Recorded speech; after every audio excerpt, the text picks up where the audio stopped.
why you might not want to start an LLC for your podcast or YouTube channel. Well, hey, podcasters and YouTubers. Now, imagine a scenario. Picture this. You've just launched your amazing podcast or channel, and everyone's telling you, hey, you need an LLC. So you rush out to form one, only to find out later that it might not have been the best move. Sound familiar? Well, stick around, because today we're diving into why forming an LLC might not be necessary or even the best choice for everyone.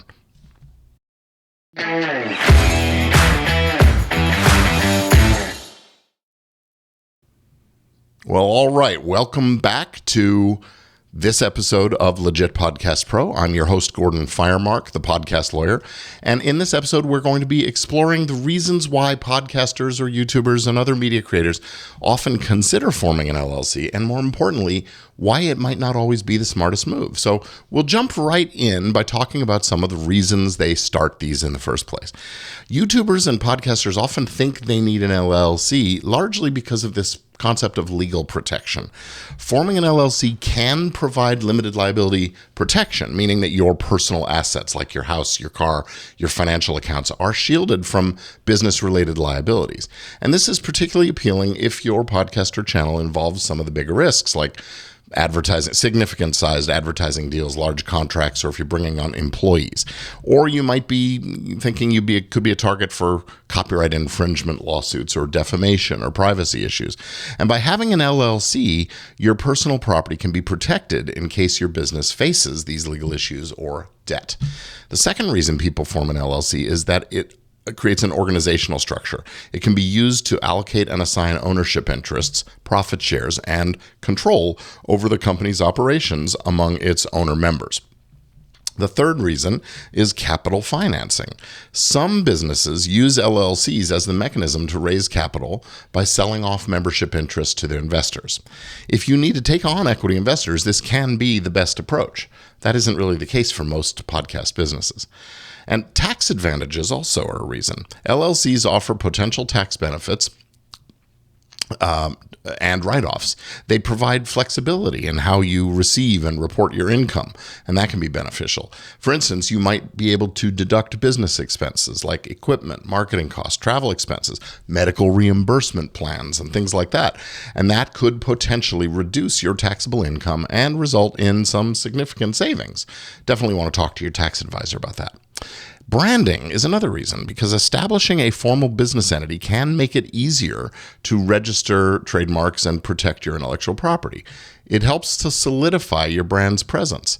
With an LLC, you can ensure that your brand name is legally protected, and that'll prevent others from using a similar name and creating confusion in the marketplace. Next up is professionalism, because having an LLC can make you look more legitimate and professional. That perception can help build trust with sponsors and partners and even your audience. When you approach those potential sponsors, having an LLC will make you look, it gives you an edge, signaling that you're serious about your business and have a formal structure in place. But before you rush out to form an LLC, let's talk about some reasons why it might not be such a great idea.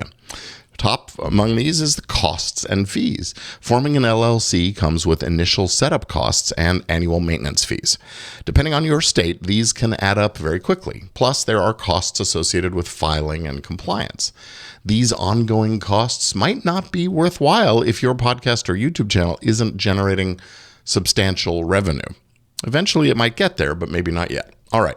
Next up, complexity and administration. Running an LLC involves more paperwork and administrative responsibilities than just doing your own thing. You'll need to manage finances, file annual reports, and keep track of more documentation. And that for solo creators or small teams, that could be an overwhelming additional burden. It'll certainly be a little more time consuming. Now, personal liability. This is that big reason limited liability is exciting for people. Many people misunderstand the scope and extent of the liability protection that an LLC can provide. In some cases, your personal liability might not be as shielded as you think, especially if your personally guaranteeing loans or contracts, or if you're the voice of the person on the show that's saying the things about someone else, or that you're, infringing copyrights, you probably still get named in the lawsuit. But it's a good idea, but this may be a little bit of a deceptive thing. So there are situations where your personal assets can still be at risk. Now, there are the misconceptions about those tax benefits as well. Sometimes they're a little bit overstated. There are advantages, but you might find that a different structure can provide similar or better benefits for your situation. So it's crucial that you consult with a tax professional so you understand the real implications for your specific circumstances. And there are copyright law implications here as well. When you create content as an employee of your company, that can impact how the copyright in the content is owned.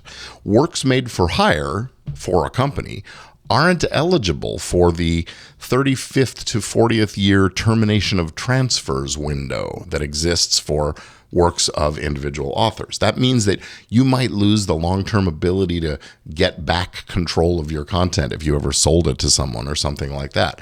Probably not a huge issue for most podcast or YouTube creators, but it's something to think about.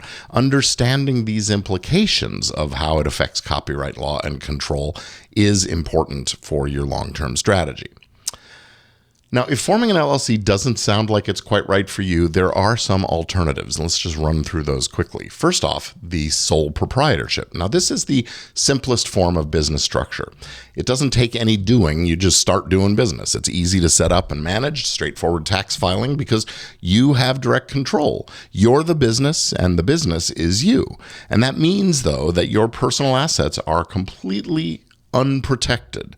So that structure is often ideal for the new solo creator who just wants the minimal amount of paperwork and hassles and so on, and still want to maintain full control over their operations. But as you start to build a team and bring other people on, that may or may not be the right approach. Now, if you are collaborating with more than just yourself, what you have in the absence of forming a company, a corporation, or an LLC, what you have is called a partnership. And it too is very easy to set up. You can just start doing business as the partners, and you'll be in the system. But it has shared responsibilities and profits and shared control. But like a sole proprietorship, there's no personal liability protection. So it's important to have a clear written partnership agreement that outlines each of the partners' roles and responsibilities. Next up, we have the S Corporation. An S Corporation offers certain tax benefits that are similar to an LLC, but a different kind of structure and complexity. There are eligibility requirements and limitations that you'll have to meet, and the structure might be suitable if you're looking for some tax flexibility, but you want a more formal structure. LLCs are less formal than corporations, which is why we often recommend them. So when an LLC makes sense for you, there are times that they do make sense. There's the high liability risk. If you are doing something that has lots of risk, maybe you're doing a kind of show that uses lots of copyrighted material, or where you're talking about true crime, for example, where the potential for someone claiming that you've defamed them or something like that, that might be a consideration. So you think about scenarios where there could be risk. And if you're bringing on large investments or employees or big contractual commitments, the risk level in your business could be higher, and that could drive your thinking about forming an LLC. If you're running a multi-person team, you've got a sort of complex business model, generating substantial revenue or dealing with complex deals, an LLC can help manage and structure things more effectively. Again, the formal structure of an LLC or a corporation can facilitate clear communication, delineation of roles within your team, help prevent misunderstandings and conflicts. And long-term growth plans. Planning to expand significantly, for example, is a reason that you would want to have an LLC, which can facilitate investment and scaling. It provides a solid foundation for long-term growth and additional funding. In fact, a company survives the death of its founders, of its owners, because the ownership passes to new owners. So investors often prefer to deal with LLCs because of this formal structure and delineation, as well as the survivability. Those are strong reasons to consider an LLC. It's also great for defining that ownership structure among multiple members. Helps create clear ownership structures, decision-making protocols, which can all prevent disputes and confusion down the line. Having a well-defined operating agreement for that LLC will clarify each member's roles, contributions, and shares of business and business profits. And LLCs, as I said earlier, do allow you to sell interests to raise capital.